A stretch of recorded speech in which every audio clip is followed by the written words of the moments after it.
Next on BYUSN, the transfer portal transformation continues. BYU Football adds another wide receiver, how quarterback Keaton Slovis's arsenal specifically upgraded. Plus, how many more receivers does BYU need to add from the portal?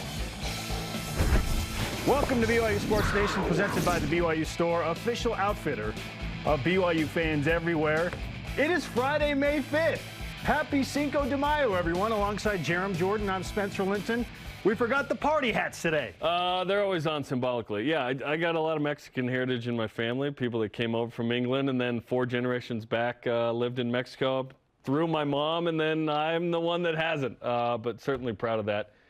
Cinco de Mayo is celebrating a victory over France in 1862. It is not Mexican Independence Day, which I think some of us think it is. In fact, it's a minor holiday in Mexico. It's actually a bigger deal in the United States. Mexican Independence Day is September 16th. Any victory over France is worthy of a holiday. Well, we love France from the United States. They really hooked a brother up in that 16-1 upset in the Revolutionary War we had. Touché. So enjoy Cinco de Mayo. Maybe a little Mexican food coming up. The original UMBC. Yes. What's the U.S.? Over England. That was the Retrievers. Just a bunch of 13 colonies. They had put it together in the portal and upset the #1 seed. On today's show, BYU's newest receiver and portal addition, Darius Lassiter from Eastern Michigan, is official. What he adds to the offense. Do the Cougars need to add more in the portal? Blaine Fowler will join us to discuss that. And my one-on-one with Colts free agent lineman Harris LaChance on going to Indianapolis with hometown friend Blake Freeland. Plus, how much does he eat for breakfast? You may be surprised. Here are today's headlines. It is official. BYU Football adds Eastern Michigan transfer wide receiver Darius Lassiter. Lassiter compiled 40 catches, had 471 yards receiving, and 4 touchdowns for Eastern Michigan last season. He was also a junior college All-American in 2021, 6'3", 200 pounds, Chandler, Arizona guy. And Fesi Sitake is thrilled to add this experience to his wide receiver room. Much more on this coming up.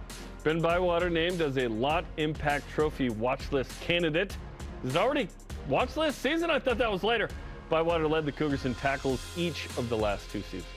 BYU men's basketball will host Georgia State, according to John Rothstein of CBS Sports, on December 13th, which means 7 of BYU basketball's 13 non-conference games have now been announced in some capacity. It's more than half. Baseball beat San Diego 10-6 in Game 1 last night, thanks to an incredible pitching performance from Mason Olson, who threw 120 pitches over 6 1/3, 9 strikeouts. Austin Deming, 3 for 5, 3 RBI. Ozzie Pratt, 3 for 4, 2 extra base hits. Game 2 tonight, 9 Eastern on the BYU Radio app. Cannot emphasize how critical it is that BYU wins this series if they want to finish in the top 6 and get to the postseason tournament. BYU softball in an even more precarious position. They host Pacific, a doubleheader tonight, Game 3 tomorrow. First game set for 7 Eastern, live on BYUtv. The Cougars 4 games behind first place LMU. LMU is off, so if BYU sweeps, they can get to within a game, and then it will all come down to next week. NFL rookie mini camps begin today. Blake Freeland and Harris LaChance are with the Colts. Peyton Wilgar with the Chiefs, which is beginning tomorrow through Monday. Jaron Hall and the Vikings begin in a week. BYU Track and Field will compete at the Oxy Invitational and Sound Running Track Fest. Sorry, what? In Southern California a lot going tomorrow. on there. I just read what's in front of me with the sponsorships involved in these things. The men's team comes into the events ranked 9th overall nationally. The women's team currently number 12. If you haven't heard, BYU Track and Field, top to bottom, is really, really good. Men's volleyball's Heath Hughes and Capote Brown have both been named to the 10-man USA Beach Collegiate National Team. They'll train June 11th through the 17th in Chula Vista, California. All rise and shout. It's time for What's Trending. Receiver groups that the BYU's had. Shakes off a tackle, spins out another tackle. What a play by Cody Epps. Touchdown, Chase Roberts. What a night for Keanu Hill. That was spectacular. Oh, Darius, BYU only wants to be with you, my friend. Welcome to the football program in Provo, Utah. BYU's wide receiver core gets another uptick. This has been a very interesting week for Fesi Sitake. Listen, yes, it has. And we love the, listen, the portal gives us some stuff to talk about in May, which is great.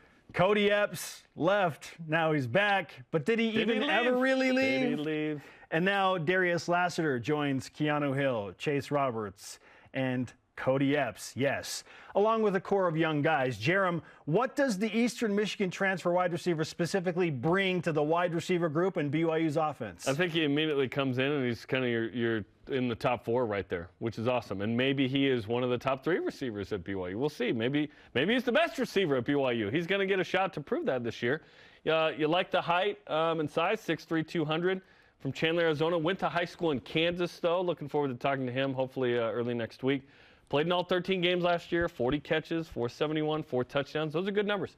Had 2 100-yard games, one against Western Michigan, a little rivalry game there. And then in the Potato Bowl, had a nice game, 6 for 108 and 2 touchdowns against San Jose State. So he immediately adds depth to that room. A guy who is proven at the FBS level, a former All-American in JC. He is ready to go, and now he's got a Power 5 opportunity, which is exciting. Certainly there are other capable guys in the room, like we mentioned, those top 3, Cody Epps, Chase Roberts, Keanu Hill. Braden Cosper would have been in this group, by the way. He chose to retire. I feel like we forget his name sometimes. Let's put him out there. There are a couple vets who want a chance to prove themselves, and young guys. We'll get to that in a sec, but I like the addition. We've known about this for a couple days, just waiting for the official mention, from BYU Football, and here we are. So I really like it. BYU's not done, but they were going to add him whether Cody Epps left or not. This was kind of a pre-Cody Epps need. And again, I've said a lot, but Aaron Roderick told us at the end of spring ball, we've got 5 or 6 scholarships for receivers if we want to use them. And I don't know if they're going to get 5 or 6. Maybe they will, but here's the first of several. There was some speculation that the Cody Epps news somehow prompted the commitment of Darius Lassiter. That was not the case. We have learned that it just happened to be coincidental timing. Epps was meant to be part of the group. Lassiter knew about it, and he comes in as a much-needed, now 4th in the Big 4 receivers. Physically speaking, he reminds me a little bit of Jordan Leslie, though he's 2 inches taller than Jordan Leslie. But he's 6'3", 200. Leslie's 6'1", 205. So I like his size that he brings. Epps is a much-needed slot-type receiver. I'm guessing if he had left BYU, thank goodness he didn't, we would be sitting here and saying, BYU needs somebody smaller, shiftier, quicker in the slot. But now Cody Epps, again, is still in that place. I like Darius Lassiter's size. I like his speed. I think he's got great hands. I've talked to 2 coaches, and they specifically just say, oh, his hands. His hands are incredibly strong. We know what that means. Puka Nacua had incredibly strong hands. Lassiter's not the playmaker or the proven playmaker that Puka is, but they did say, hey, his hands are every bit as strong as Puka's. And I think that carries some weight for BYU. So different skill set.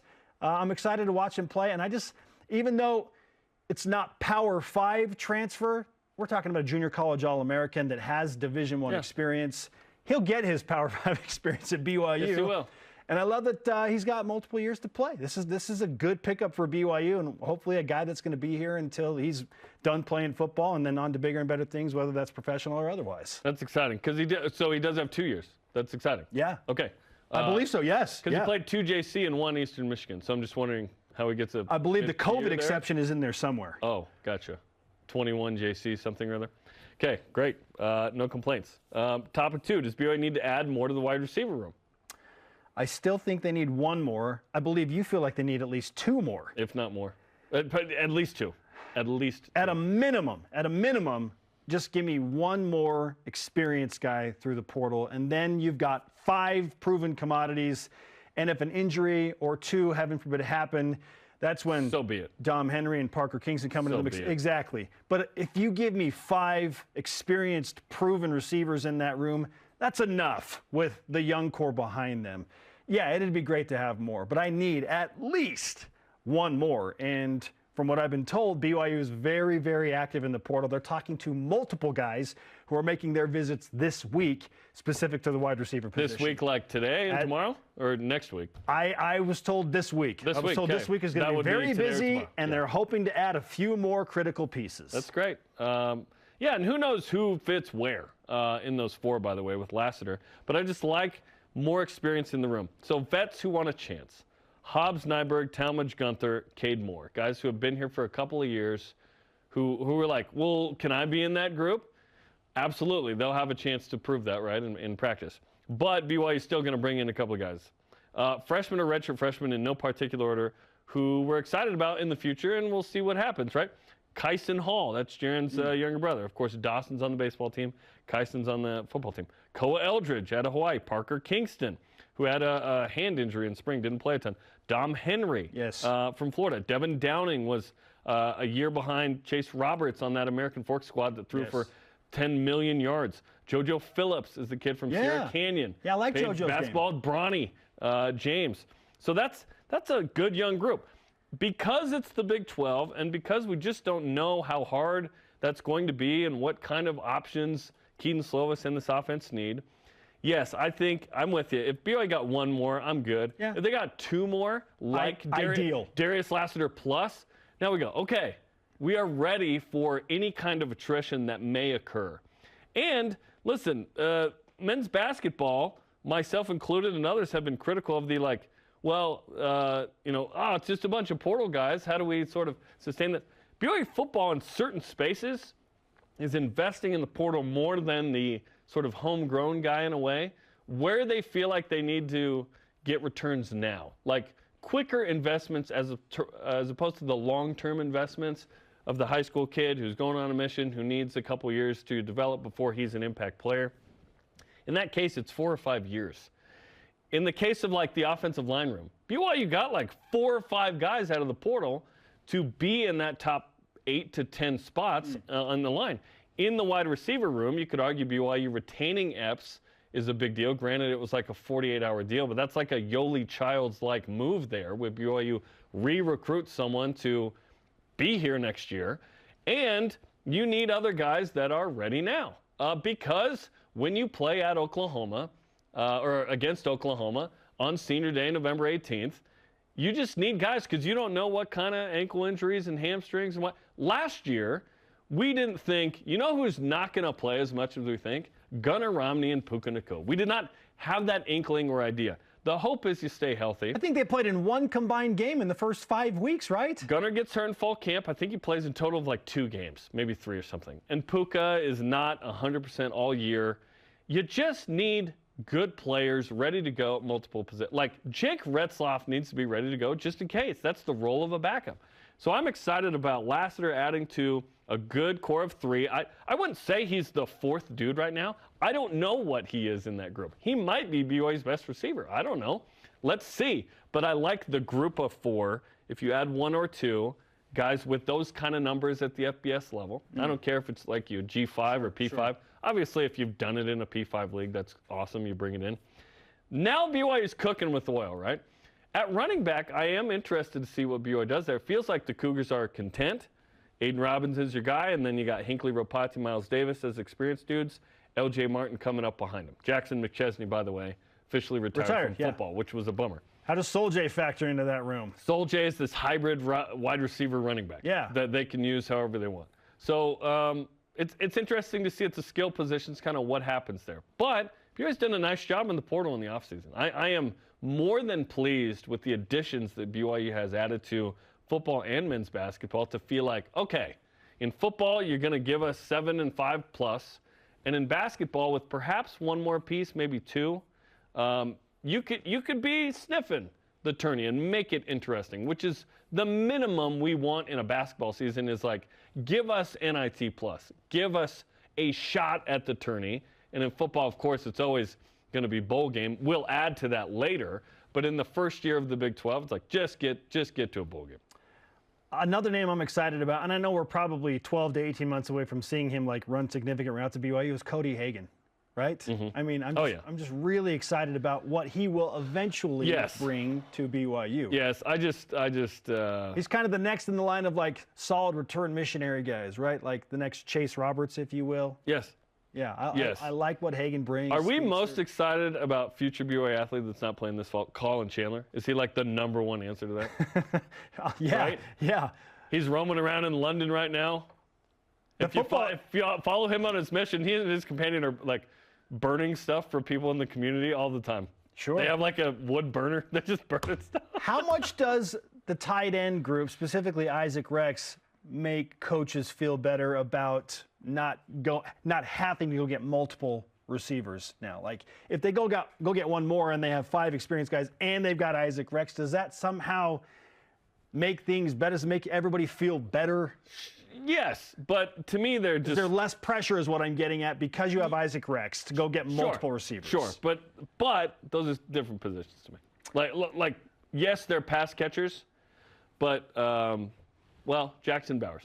We're stoked about Jackson Bowers. Yes, we are. Like, that is a baller coming in here as a freshman. And he's right. Like, he's an going immediate to be impact guy. Perhaps BYU's number 2 tight end. All right, our question of the day. At this point, has BYU football, and we're asking big picture here, think about all of the transfer portal moves, both leaving BYU and coming to BYU. Has BYU football gained more than they have lost in the transfer portal this offseason?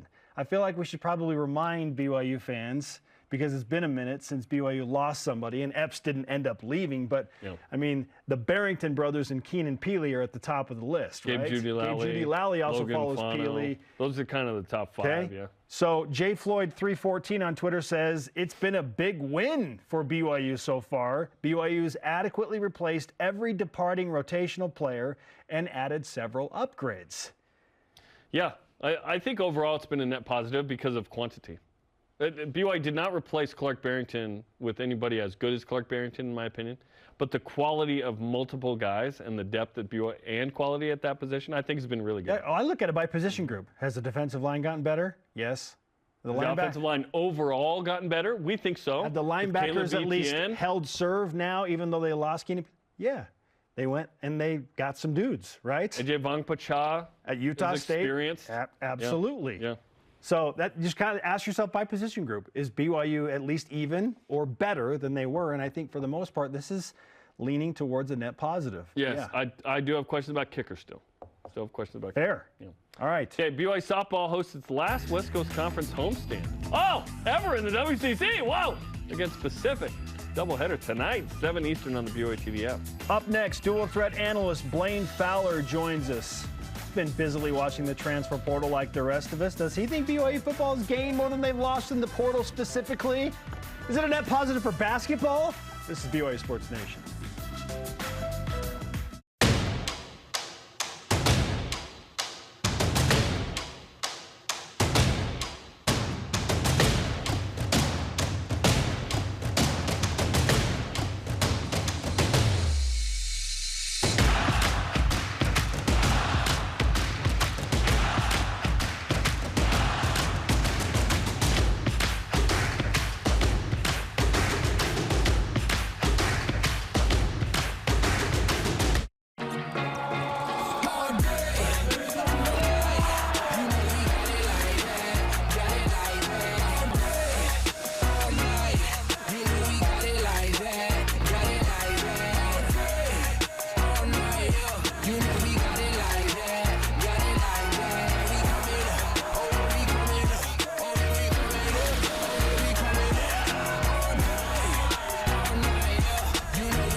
At BYU, we believe wholeheartedly in expanding joy, and that joy comes from learning and serving.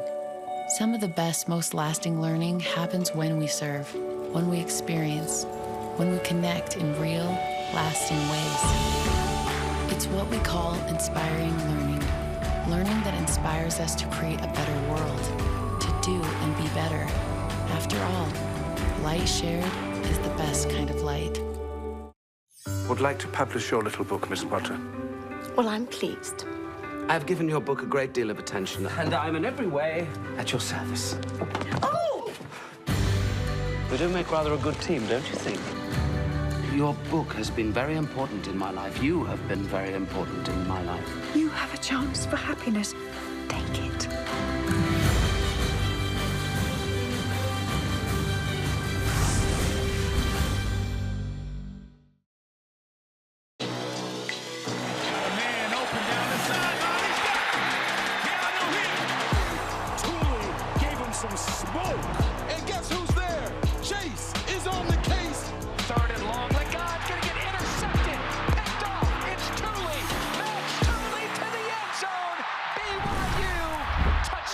months away.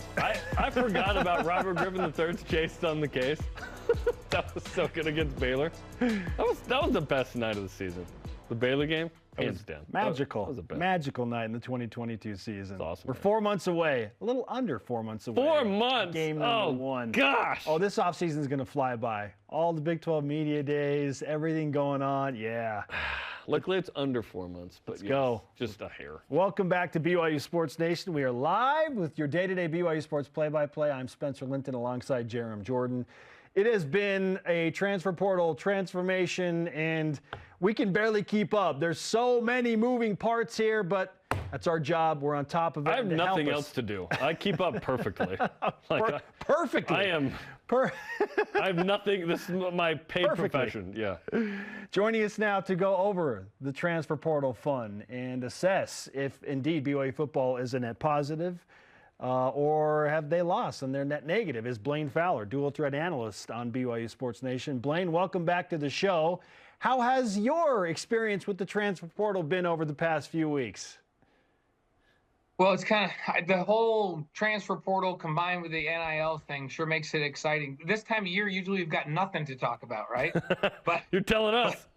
We got a ton to talk about all the time now because of this. And so it sure makes it more interesting. And in the end, I think as far as football is concerned, BYU's in a much better position than most. And I think they're in a positive. I know you guys have asked this question today. Is it a net positive or a net negative? And to me, it's a big-time net positive for BYU right now. And, hey, you know what I'm looking forward to? Like, can you guys see over my shoulder right there? Oh, yeah. Oh, yeah. For every single home game for it to look just like that. Oh, man. How about that? It's going to. Let's hope in late November against Oklahoma it is. But, yeah, to your point, BYU lost some notable pieces, and there was a time when, sure, it was the exodus, if you will. But then eventually you arrive in the promised land. Clark Barrington, Keenan Peely, Dallin Holker, Campbell Barrington, Gabe Judy Lally, notably among those 5. But BYU's added notable Keaton Slovis, Jackson Cravens, Paul Miley, Caleb Etienne, Waylon Apuahu, Isaiah Banya, Eddie Heckard, Ian Fitzgerald, and so on. The quantity of that and the quality have been notable, led by perhaps the best possible transfer portal addition BYU could have had, which is Keaton Slovis. Yeah, I think that's huge, and that immediately tilts it in the positive for BYU when you get a proven entity like Keaton Slovis, and you needed somebody to come in that could do great things. I think he's going to be really good. Having watched him all through spring ball, I think this offense is a great fit for him, and I believe his teammates have confidence in him. Both of those things are big, so he's going to have a great year. And I also look to, you know, as we're looking at those guys, I like to look at what you lost. Was what you lost a proven commodity, a proven starter, proven commodity, proven contributor, to what's coming in as a proven commodity and contributor. And when I look at these transfers out, I'm like, hey, Clark Barrington, obviously, he may be the biggest loss along with Keenan Peely because they're proven commodities that are big time contributors, and not only contributors but leaders out on the field. So those two to me, Clark and Keenan, are the two biggest losses. You mentioned Campbell Barrington. He was a sometime starter and a rotating player. I think Campbell's going to be really good, so that we can count that as a loss. Gabe Judy Lally was a starter, and he's going to be missed. Logan Fano is a guy that we don't have a picture of right there, but we don't even know what Logan's going to be. So that's an example of what's not a proven commodity. He could be really good. I think he will be. But what's coming in, Keaton Slovis is a proven commodity. Miley and Etienne are P5 starters coming in. Isaiah Bagna and Jackson Cravens are G5 starters from a program that was one of the top defenses in the country last year. They're absolute proven commodities. Eddie Heckard, even though he's coming from Weber State, maybe the best corner on the football team right now and an NFL prospect. He's a huge, huge addition. Aiden Robbins, even though he's coming from UNLV, is a 1,000-yard rusher. The thing that made me feel really good about Aiden was talking to Kelly Papinga, and I said, what do you think of this kid? And he goes, well, let me tell you this. We had a really good defense at Boise State, and our entire game plan was to keep him from going off on us, and he had well over 100 yards, even though we designed the defense to stop him from running the football. That tells me all that I need to know. And I like this this new addition of at wide receiver. And I think that when we look at who are proven commodities and who we can be confident are going to be starters and contributors, and I haven't even talked about AJ at linebacker, who I think is going to be a beast on the defensive side of the ball coming down from Utah State, their best defender. Yeah. The positives so outweigh the negative proven commodities that have left that I don't even think it's a question. It's not close. BYU came out big. I'd say they're plus when it comes to out versus in the transfer portal. Oh, triple plus as far as the transfer portal goes. Let's go. Blaine Fowler is on BYU Sports Nation. Blaine, between losing draft picks and then the outgoing pieces that we've specifically mentioned in the transfer portal, considering everybody that has come back into BYU football, is there a position group that you feel like still needs a little bit of an upgrade to get back to where they were last year? Maybe it's the quarterback room because Keaton has some things to prove, and you just lost a draft pick in Jaron Hall. Is it the offensive line? You lost another left tackle in Blake Freeland. Is it the wide receiver room? Where are you going with the position group that still may need a little uptick to get on par so that BYU can go into the new season feeling pretty good?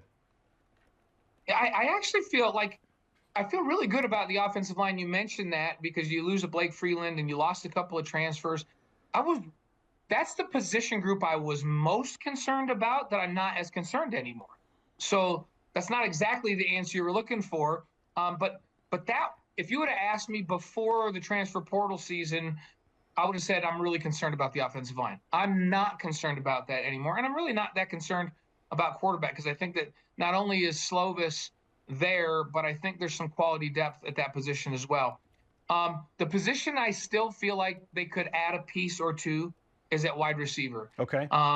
And I feel like this offense could use a guy, and maybe I could say maybe it's another guy if Kingston can turn into being the kind of 10-4 100-meter guy on the field that he is on the track. I feel like they need a lid lifter, like somebody out there, and I don't care if it's another slot player or a wide receiver, that the defenses have to just say, okay, when this guy's lined up and he starts to accelerate down the middle of the field, we have to get in our back pedal and even turn around and start to run because he's going to stretch us out. And that creates all kinds of room in those intermediate routes and underneath routes when you have somebody that can do that. I'm not sure BYU has that guy. And I think Gunnar and Puka were both guys that could stretch a defense. Not necessarily because they ran 10-4. I swear Puka is faster on the field than he is running. Yeah, he's got game speed. Amen. Right? He's just faster on the field. Some guys' track speed doesn't translate, and other guys are decent speed, and they get on the field and they go, whoa, guy looks like he's the fastest guy on the field. And we know that Gunnar could, when he was healthy, could stretch a defense. So you lose both of those guys. Who can do that for BYU? That's my big question mark right now. I think they could use some more depth at safety as well. But you asked me my biggest want right now is if they could find, and I know they have a few scholarships available still on the football squad, if they could find some type of downfield speed that could scare defenses at wide receiver, I'd like to see him go get another wide receiver. At the end of spring ball, A-Rod said we have 5 to 6 receiver scholarships if we want to use them right now. And I was like, what in the world? So we'd think that's down to 4 to 5 with Darius Lassiter. Want to ask you about men's hoops. We've had 3 transfer portal additions at this point. Joe Lenardi, 2 of the last 3 weeks, has said, hey, BYU's kind of 8th out. And we're like, hey, we'd take that right now, be in the hunt. What do you make of the transfer portal additions to BYU men's basketball? I think BYU's better right now than they were last season because I think they have, with Khalifa, they've got some quality size inside that's going to allow Foose to play at the 4 a lot more often. Foose is a mismatch for a lot of people at the 5, but not in the Big 12. But he will be a mismatch for people at the 4, no matter what level you're playing, right? So it's nice to have a 6'11" guy in there to help. I think Barker is a quality shooter. He shot 47% from the field. Coming from UC Irvine, he's a 6'4" wing, guard that can defend, gives him some toughness out there. And I think that Quiz, and am I saying it right? Is that what they say? Quiz, right? Quiz, yeah. Quiz Glover. I like the speed that he brings at that point guard position. He really upped his game shooting the 3 this last season. This is a guy that played in a bunch of games at Florida before going to Samford. And I like the quickness he brings to the point guard position. And I also like his ability to defend on the ball on the perimeter, because in the Big 12, there's a lot of speed on that guard line for the teams. The longer you can stay in front of the ball, the better off you are defensively. I think he gives them that. So these three transfers I like a lot. I know they're kind of scholarshiped out, and they're going to have some tough discussions, because I think they need another big.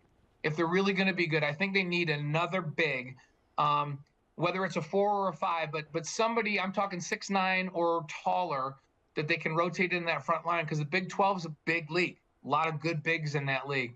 So I want a wide receiver still to be found for BYU with top-end speed, and I want another big, if nothing else, at least one more big to add to that. But I think that BYU's better right now than they were last season. I think Trevin Nell coming back is going to help. I think that Jackson Robinson's going to take a huge step forward. I think Dallin Hall's going to take a huge step forward. I think Connor Toulson's going to be in shape now, far enough removed from his mission that he's going to be a quality shooter.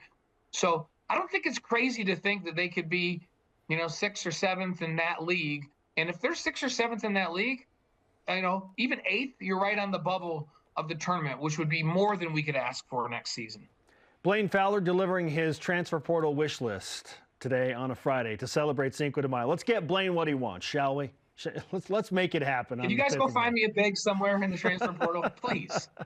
We're on it. Blaine, great to talk with you. Thanks for the time, man.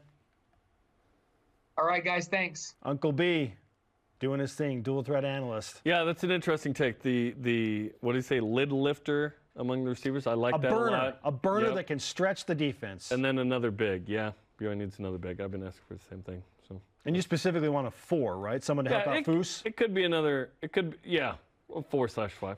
Yeah, someone who is sufficiently tall to hang in with the tall trees of the Big 12. I know the scholarship thing is tough, but again, NIL can change things. Winning's tougher than scholarship convos, right? You have to do what you need to do to win. Can BYU deliver money and say, hey, we got to take your scholarship away for a year, but we're going to take care of you financially with NIL? Every team makes cuts. This isn't as different from high school as you think, right? Nice win last night for BYU baseball. Now the Cougs going for the series win tonight in baseball at San Diego. Listen to it, 9 Eastern on the BYU Radio app. Still on the way. If Lavelle Edwards Stadium had a nickname, what should it be? And does it even need a nickname? This is BYU Sports Nation. BYU Sports Nation is presented by the BYU Store, official outfitter of BYU fans everywhere.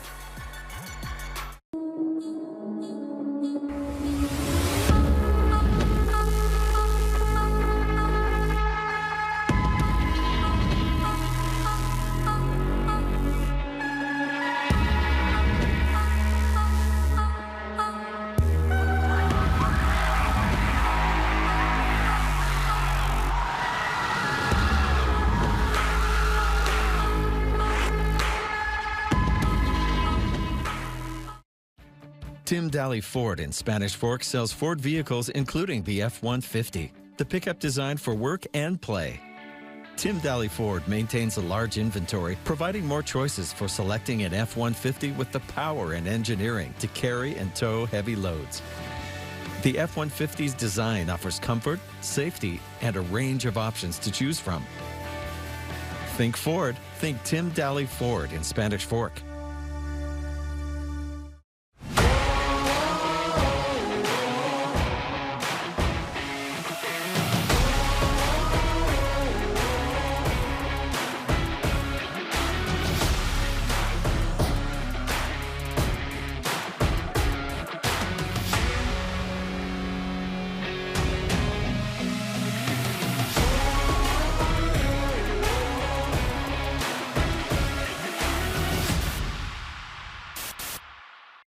Before I was a coach at BYU, or before I was even a player, I was a BYU fan. We've got great energy as a team, but we have even better energy because of our fans, and it's absolutely magical. When you hear the crowd roar, that makes it more exciting, more of an adrenaline rush. The roar of the crowd, you can feel it on the floor, you can feel that energy, and it's unlike anywhere else in the country. BYU Sports, it's all about the fans. Follow BYU Sports Nation on social media, Facebook, Twitter, Instagram, YouTube, and TikTok. Do it! Alongside Jarom Jordan, I'm Spencer Linton. Let's whip it. Cougar Whip Around presented by Maersk, your e-commerce logistics shipping partner. CBS College Hoops analyst John Rothstein reports BYU men's basketball hosts Georgia State December 13th. Do you like that game? Yes. Perfect game, perfect opponent. Come to Provo. BYU game that they should win. Next. Yeah.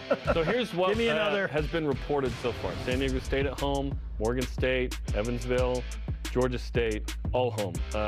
Road at Utah. And then Vegas is Arizona State, NC State, and TBD. It's plenty tough. It's plenty tough already. 7 of the 13. Yeah. Like with those names you just listed, just more Georgia States and more Evansvilles, please. Yes. And at home. And at home. BYU softball. Pay him if you need to. BYU has more money, right? BYU softball needs to win their final 6 games in the West Coast Conference and have LMU lose 2 out of 3 against San Diego next weekend.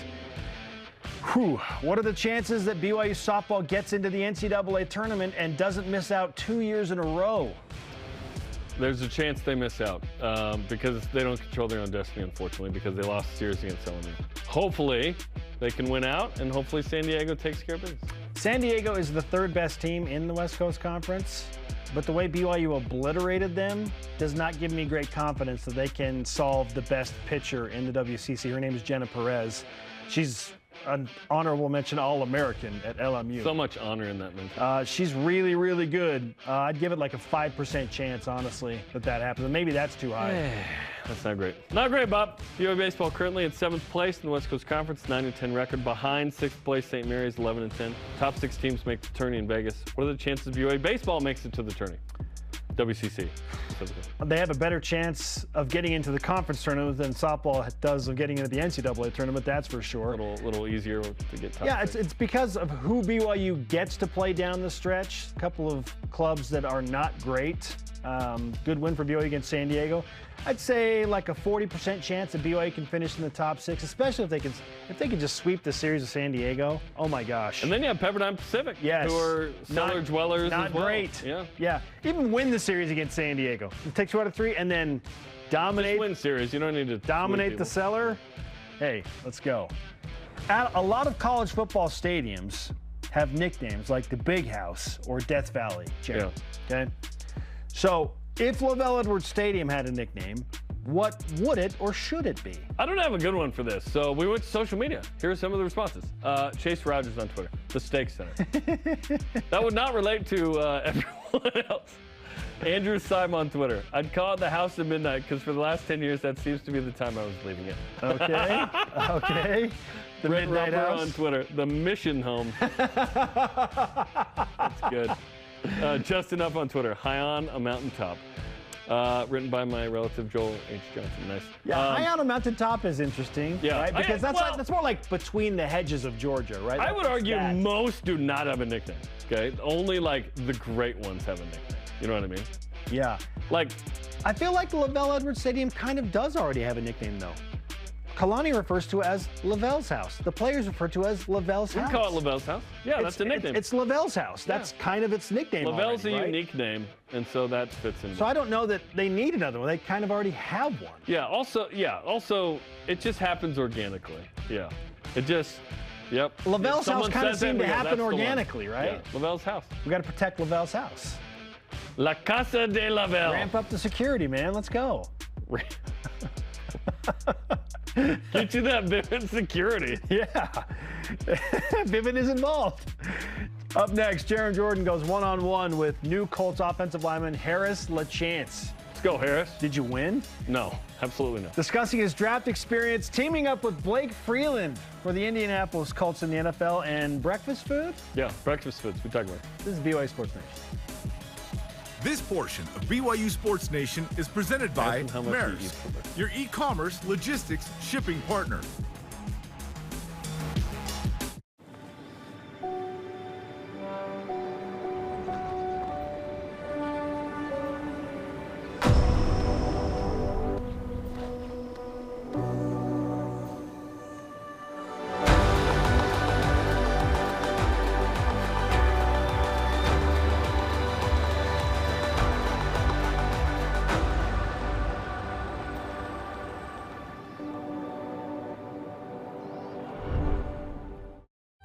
Accidents don't just happen 9 to 5. They happen when you least expect them. The team at Siegfried & Jensen is here for you 24/7. Nights, weekends, every day, every hour. Really here for you. No matter when you call us, you'll speak to a real person and have access to the same expertise and personal attention as always, and get the legal help you need when you need it. Nights, weekends, every day, every hour, 24/7.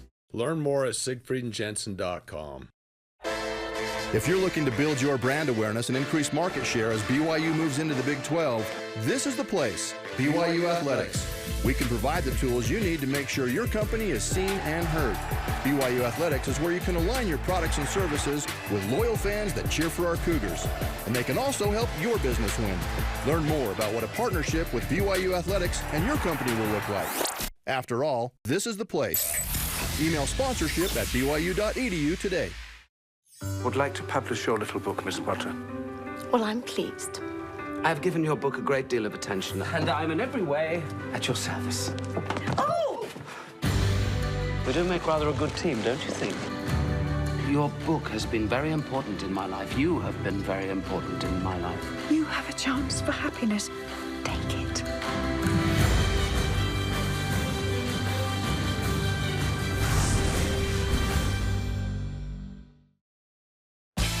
Welcome back to BYU Sports Nation with Spencer Linton. I am Jarom Gordon. I spoke earlier this week with Harris LaChance, who is a rookie free agent signing of the Indianapolis Colts, beginning rookie mini camp. Best of luck to Harris there. In our conversation, we talk about signing with the Colts, connecting with Blake Freeland, who he grew up with in Harriman, and breakfast foods. Here's my chat with Harris LaChance. Harris, congratulations, man. What was it like to go through that process and ultimately you land as a free agent with the Colts? Dude, it was crazy. It was nerve-wracking watching the whole draft. I was a fringe guy, so I wasn't sure if I was going to get picked up in the 6th or 7th or go as a priority free agent, which I ended up doing. And either way, man, I'm really happy where I landed. So Colts have always had good offensive lines and are well coached in that regard. Obviously, Blake, is going there. What was that fit like in terms of who was interested, and did you have a choice? And why was it Indianapolis? Yeah, so not really. I have a great agent, and he had a locked-in deal with me with the Colts, and it just so happened that Colts picked Blake up, and then my agent texted me, said, "Hey, by the way, you're locked in with the Colts as well if I don't get drafted," and that's what happened, man. So I was like, wow, this is freaking dope. So you were in a situation where you were like, just get me the best situation and let me know what it is, and it happened to be the Colts? Yeah, exactly. Wow. So when Blake gets picked by the Colts and then you realize you're going there too, what's that like for you? I was freaking pumped, and I texted him, and when he texted me, we're like, dude, let's freaking do this.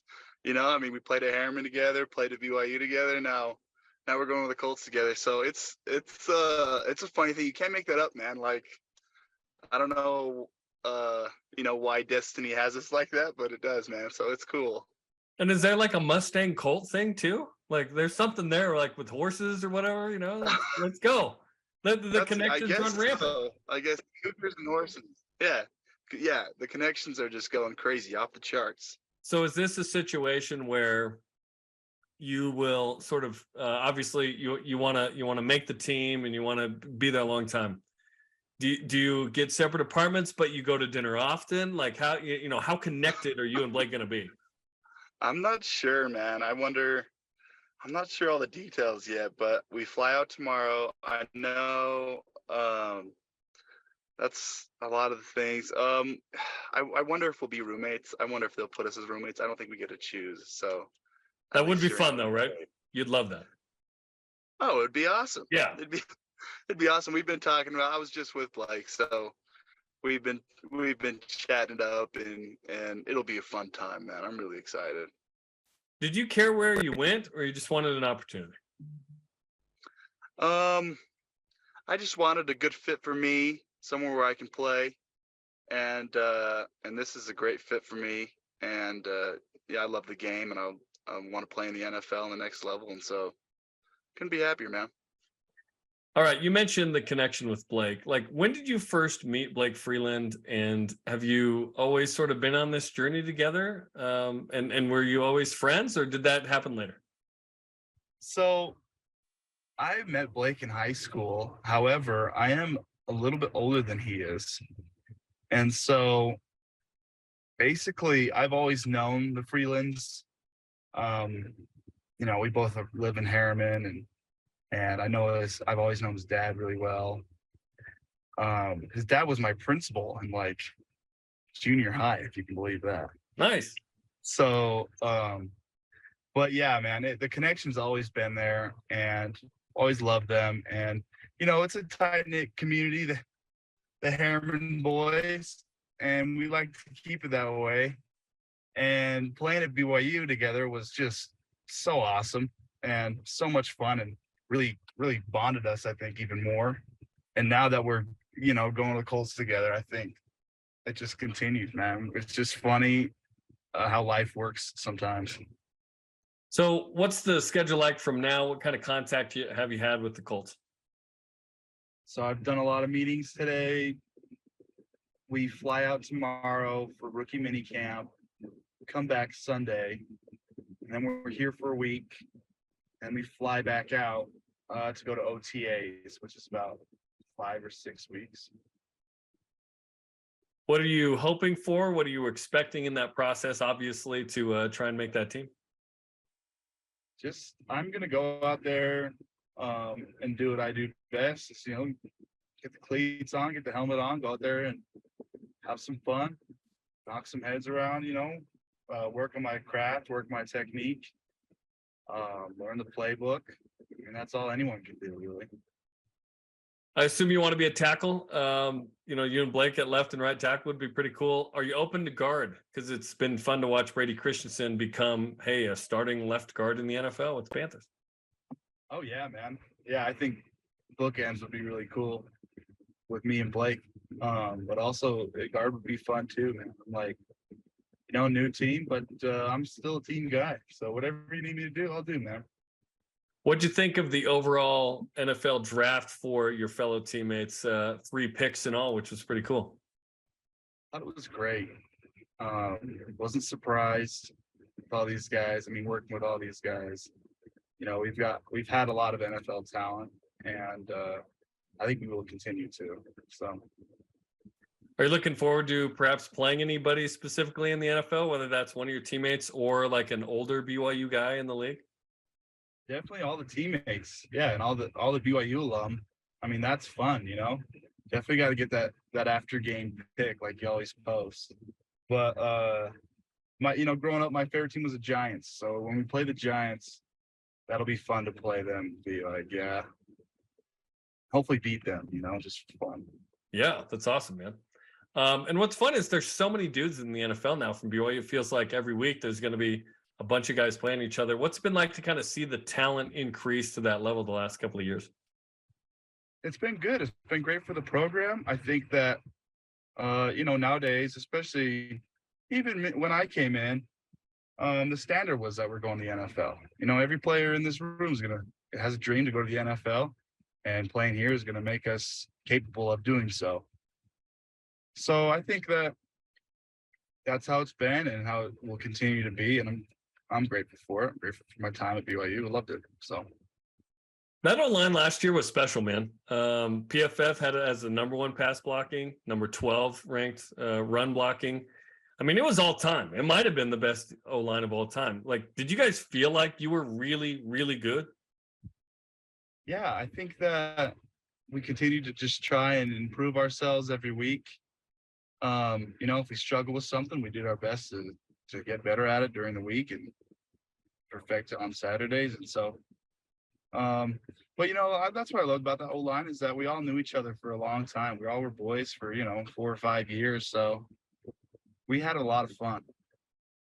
And it's been a fun, like you said, 5 years. I've mentioned, hey, that 2018-19 crew of kind of freshmen, sophomores that kind of cut their teeth at 7-6 produced some special seasons the next couple of years, right? 2020 and 21. And you guys salvaged 22 there at the end, which was fun. And then we're seeing these guys go to the NFL. Did you feel like that a few years ago where it was like, hey, we're young, but like we're gonna be good, and then it happened. Yeah, heck yeah, dude. Like I said, I was like, I think we always looked around and said, yeah, man, we're gonna make it to the league for sure.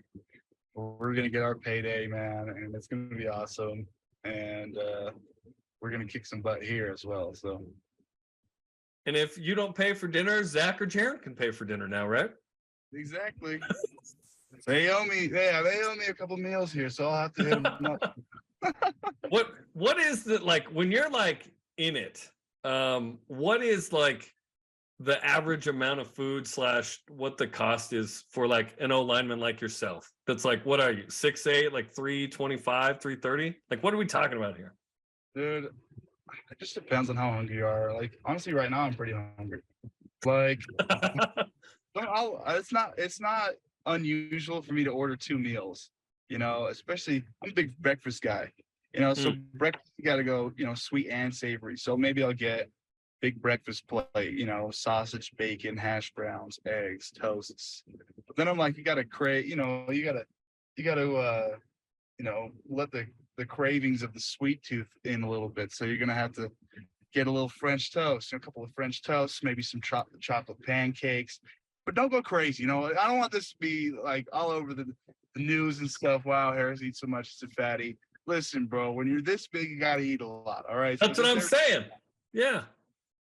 Yeah. I'm sure you exactly like that too. Yeah. Just like that. Yeah. Just like that. You know, 150 pounds less, but yes. That's awesome. Let's finish with this. What's a story from last season in a game that you really enjoyed, whether it was funny or meaningful, that maybe you've kept kind of quiet until after the season's over, but now that it's May, you can share something that was either funny or meaningful during the season that you enjoyed? Oh man. I don't know. You know, we have a lot of inside jokes, knowing each other for that long. We can just say one word and you'll know exactly what we're talking about. Or if you're in our little circle. You're saying the O-line? In the O-line, yes. In the O-line room only, yeah. You know, one of my favorite memories is that it was that Boise State game this last year. And it was like, came down to, it was a really close game. And that week I was playing tackle with me and Blake were bookends again, kind of like the old days in 2021. And I look at him and we were going for a 4th down or something, need to go score. And I look at Blake and we're just like, man, like, this is freaking awesome, bro. You know, and I just kind of took a step back for a minute, you know, looked around Boise State Stadium and all the crazy fans, how loud it was. And I just thought, man, I'll just, you know, because you never know when your last play will be, you know. So you always just, I took it in and kind of thought to myself, man, what an experience. What a life I have. I'm very grateful, you know. And then we proceeded to win. So that was a freaking awesome trip. But that's more the one. We have some funny jokes, and I don't know if a lot of them I can say on here, to be honest with you, but it's funny. You got to keep them, you know, to yourself, which is funny. But yeah, the Boise State game, what a game, what a finish in the final game of a long rivalry that unfortunately goes away, right? Going to the Big 12. So that was a really meaningful game for a lot of people. So, well, congratulations on making it to the Colts. It's so cool that the Harriman boys get to stay together. Best of luck in the mini camps and OTAs and whatnot. And thanks for the time. Hey, appreciate you, John. Thanks to Harris LaChance of the Indianapolis Colts, now at rookie minicamp. Yeah, super cool. Has BYU football gained more than they've lost in the transfer portal this offseason? Yes. You tell us some more next with the elite voice of the day. This is BYU Sports Nation. Introducing the truck for adventure. The all-new 2022 Nissan Frontier doesn't compromise on power or comfort. This midsize truck was redesigned to incorporate the latest technology and designs for safety, comfort, and convenience. Plus, with up to 6,700 pounds of towing capacity and best-in-class horsepower, it's rugged enough for adventure and still safe enough to transport all your favorite people. Where's your new Frontier? You'll find it at Tim Dowling Nissan Southtown and South Jordan. They prefer to be bringing the heat, getting set for success, demonstrating their drive. But when their blood and sweat turns to tears or anything else, we lay the groundwork for BYU's athletes to hit the ground running again, and you as well. Intermountain Healthcare, official medical provider for BYU Athletics. Mark? Some of my favorite moments are hearing from the family room just a chorus of laughter. Twas your mother's. BYUtv has been an escape and a refuge for me. We forgot about random acts. We love that one. Today we wanted to do something nice for you. I see that change on him after that show. It just brightened everybody's day. I can do this. I want to live my life in a way that show showed me. Would like to publish your little book, Miss Potter. Well, I'm pleased. I've given your book a great deal of attention, and I'm in every way at your service. Oh! We do make rather a good team, don't you think? Your book has been very important in my life. You have been very important in my life. You have a chance for happiness. Take it.